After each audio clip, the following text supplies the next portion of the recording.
O rei, que havia resistido a tantas batalhas externas, agora parecia incapaz de resistir àquela batalha interna. Enquanto Davi lutava com seus pensamentos, uma pergunta pairava.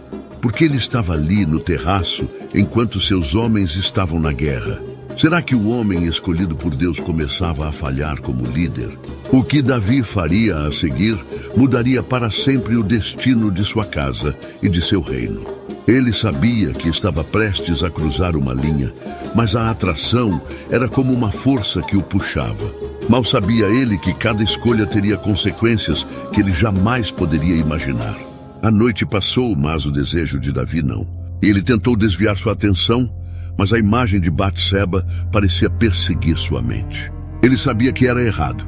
Sabia que ela era casada, e mais do que isso, que seu marido era um de seus soldados mais leais. Davi não conseguiu resistir. A cada dia que passava, o pensamento em Batseba crescia como uma sombra.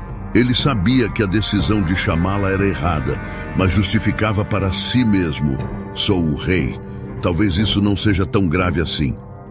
Com essa desculpa em mente, Davi enviou seus mensageiros para trazê-la ao palácio.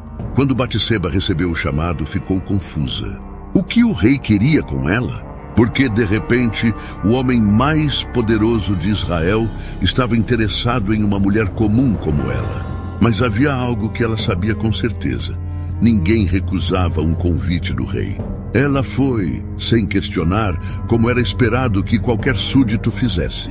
Davi estava ansioso enquanto aguardava a chegada de Batseba. Ele sabia que ela viria, mas o que ele não sabia era como lidar com o que sentia. Quando finalmente ela entrou no palácio, havia um silêncio estranho no ar. Ambos sabiam que algo estava fora do lugar, mas ninguém disse uma palavra sobre isso. Ela entrou com respeito, talvez até medo. Ele era o rei, afinal, e o que ele dizia era como uma ordem. Davi a recebeu com um olhar que ela não conseguiu interpretar. Era admiração, culpa, desejo, talvez um pouco de tudo. Ele a convidou para se sentar e por alguns momentos tentou agir como se fosse apenas uma visita comum. Você é a esposa de Urias, não é? Perguntou Davi, mesmo já sabendo a resposta. Por um instante, o nome de Urias pairou entre eles como uma barreira que Davi sabia que não deveria atravessar.